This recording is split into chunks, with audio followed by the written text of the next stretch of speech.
በስመ አብ ወወልድ ወመንፈስ ቅዱስ አሐዱ አምላክ አሜን። የቅዱስ ሉቃስ ወንጌል ምዕራፍ 4 ቁጥር 1 ጌታችን ኢየሱስ በመንፈስ ቅዱስ ተመርቶ ከዮርዳኖስ ተመለሰ። መንፈስ ወደ ምድረ በዳ ወሰደው። 40 መዓልትና 40 ሌሊት ከዲያብሎስ ተፈተነ። በእነዚያም ቀኖች ምንም አልበላም። እነዚህም ቀኖች ከተፈጸሙ በኋላ ተራበ።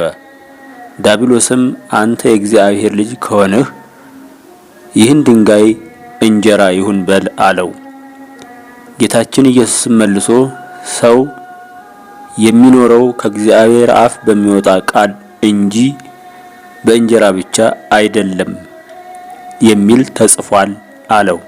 ዲያብሎስም ወደ ረጅም ተራራ አወጣው፣ የዓለምንም መንግስታት በቅጽበት አሳየው።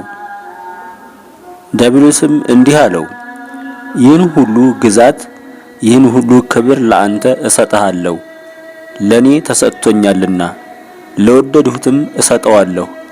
ስለዚህም አንተ በፊቴ ብትሰግድልኝ ይህን ሁሉ ለአንተ ይሁን አለው።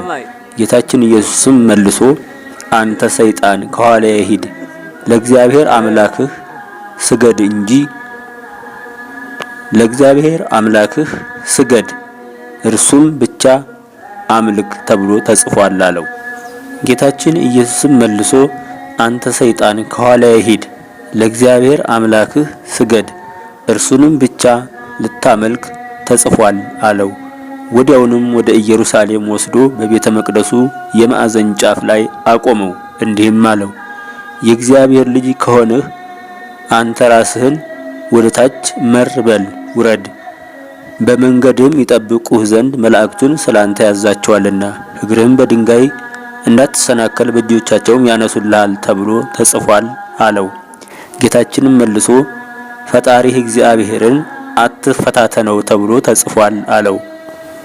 ዲያብሎስም በዚህ ሁሉን እርሱን መፈተኑን ከፈጸመ በኋላ እስከ ጊዜው ከእርሱ ተለየ። እናም የዚህን ያህል ጌታችን ኢየሱስ ክርስቶስን ሰይጣን ከፊቱ እየፈተነው እየቀደመ ከፈተነው እኛን የማይፈትንበት ስልጣን የለውም የሚሉ ሰዎች ምንድናቸው ብንል ራሱ የሰለጠኑ ሰይጣኖች ማለት ነው። ይህን ያህል እርሱን ከፊቱ እየቀደመ ከፈተነው እኛንማ ምንም የማንሆን ትቢያ የሆንን ሰዎችን መፈተኝ ብቻ ሳይሆን በራሳችን ማቆም ይችላል ማለት ነው። ማንን ታልያዝን? እግዚአብሔርን ካልያዝን። ትጉና ጸልዩ እንደተባል ተግተል ታልጸለይን፣ ክፋትን፣ ምቀኝነትን፣ ዘረኝነትን ታልተውን ዋጋችን ይህ ነው ማለት ነው። በዚሁ ምዕራፍ ላይ ስንቀጥል 14 ላይ ጌታችን ኢየሱስም በመንፈስ ቅዱስ ኃይል ተመልሶ ወደ ገሊላ ሄደ። ዝናውም በሀገሩ ሁሉ ተሰማ። በየምኩራባቸውም ያስተምራቸው ነበር። ትምህርቱንም ያደንቁ ነበር። ሁሉም ያመሰግኑት ነበር። በናዝሬት ስለማስተማሩ ወደ አደገበት ወደ ናዝሬት ሄደ። በሰንበትም ቀን እንዳስለመደው ወደ ምኩራብ ገባ። ሊያስተምርም ተነሳ። የነቢዩ ኢሳይያስንም መጽሐፍ ሰጡት።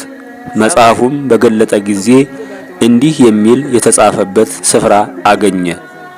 የእግዚአብሔር መንፈስ በላይ ላይ ነው፣ ስለዚህ ቀብቶ ለድሆች የምስራች እነግራቸው ዘንድ፣ ለተማረኩትም ነጻነትን እሰብካቸው ዘንድ፣ ያዘኑትንም ደስ አሰኛቸው ዘንድ፣ እውሮችንም ያዩ ዘንድ፣ የተገፉትንም አድናቸው ዘንድ፣ የታሰሩትንም አስፈታቸው ዘንድ፣ የቆሰሉትንም እፈውሳቸው ዘንድ፣ የተመረጠችውን የእግዚአብሔርን ዓመት እሰብክ ዘንድ ላከኝ።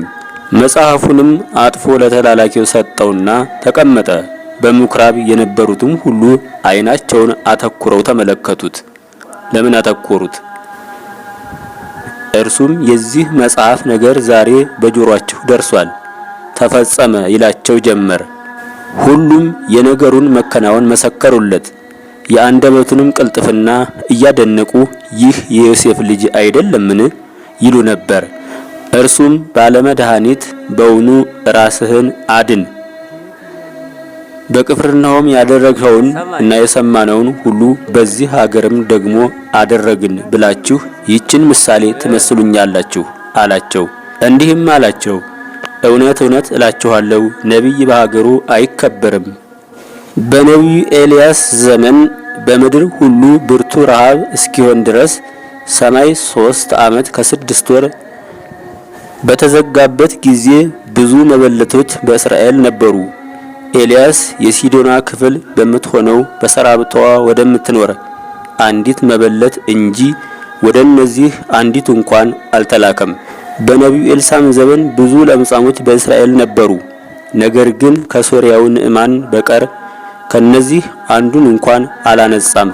በምኩራብም የነበሩ ሁሉ ይህን ሰምተው ተቆጡ። ምን አስቆጣቸው? አሁን ሰው ዳነ እንጂ ሰው አልታመመ። ገፍተው የሚጥሉት ዘንድ ከተማቸው ተሰርታበት ወደ ነበረችው ተራራ ጫፍ አወጡት። እርሱም ግን በመካከላቸው አለፈ። ትልቁ ስልጣን እዚህ ላይ ነው። ጎዶልያስ ማለት ይህ ነው። እግዚአብሔር ታላቅ ነው። በፊታቸው አለፈ፣ ምንም አላረጉትም። ወደ ገሊላ ከተማ ወደ ቅፍርናሆም ወረደ። በሰንበትም ያስተምራቸው ነበር። አነጋገሩም በትእዛዝ ነበርና ትምህርቱም ያደንቁ ነበር፣ ጋንን የያዘውን ሰው ስለማዳኑ። በምኩራብም እርኩስ መንፈስ የያዘው ሰው ነበር። በታላቅ ቃልም ጮሆ የናዝሬቱ ኢየሱስ ሆይ ካንተ ጋራ ምን አለኝ? ያለ ጊዜ ልታጠፋ መጣህን? የእግዚአብሔር ቅዱስ ሆይ አንተ ማን እንደሆንክ አውቀሃለሁ አለ። ጌታችን ኢየሱስም ዝም ብለህ ከርሱ ውጣ ብሎ ገሰጸው። ጋኔኑም በምኩራቡ መካከል ጣለውና ከርሱም ወጣ። ነገር ግን ምንም አልጎዳውም። ሁሉም ደነገጡ፣ እርስ በራሳቸውም ተነጋገሩ፣ እንዲህም አሉ፣ ይህ ነገር ምንድነው?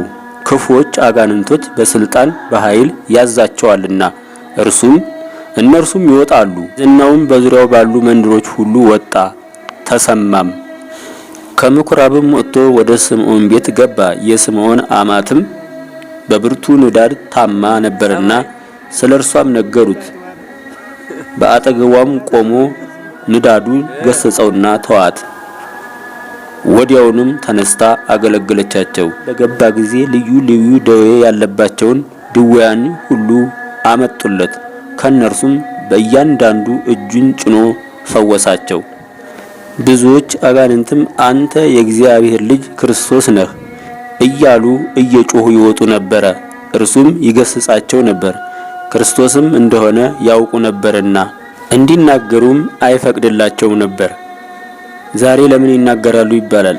ዛሬ ያኔ እሱ እንዲናገሩ ያልፈቀደላቸው ሰዎቹ አላወቁም፣ አጋንንቶቹ ግን አውቀዋል።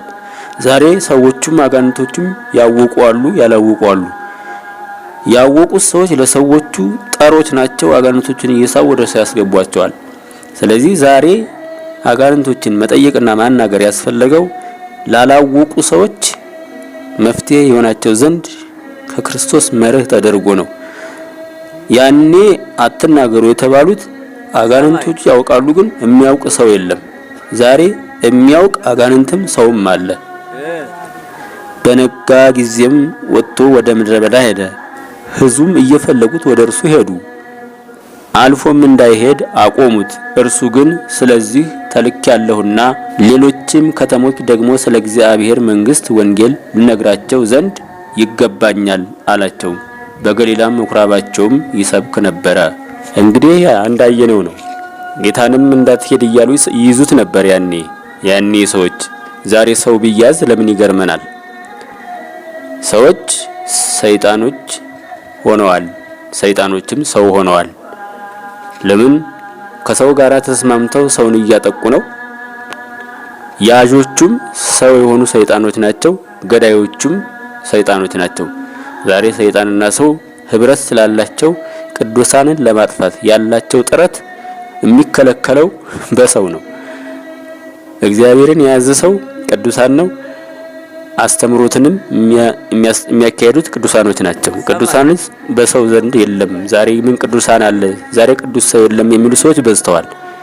ቅዱስ ሰዎች እግዚአብሔር ከእናንተ ጋር ለዘላለም በመንፈስ አለው ሲል መቼም ዛፍ ላይና ወንዝ ላይ አይቀመጥም፣ ሰዎች ላይ ነው አይደል? ሰማይና ምድር ያልፋል እንጂ ቃሌ ግን አያልፍም ስላለ የእግዚአብሔር ቃል የሚቀመጥባቸው ሰዎች አሉ ማለት ነው። የሚያስተምራቸው ሰዎች አሉ ማለት ነው። የሚመርጣቸው ሰዎች አሉ ማለት ነው። ብዙዎች ግን የለምን እንዲሆነ ያለምን እንዲሆነ ያገር ነገር ኮተታ ኮተት ይኮተታል። የሚገርመው ደግሞ ብልጠቱ ሰይጣን የሰይጣን ትምህርት እንዴት ለሰው እንዲያውቀው ይደረጋል ይላል። ቢያውቀው ምንድነው ችግሩ? ልክ የእግዚአብሔርን ሐሳብ የሚያጠፋ ሐሳብ ሲመጣ ሰው ታወቀው።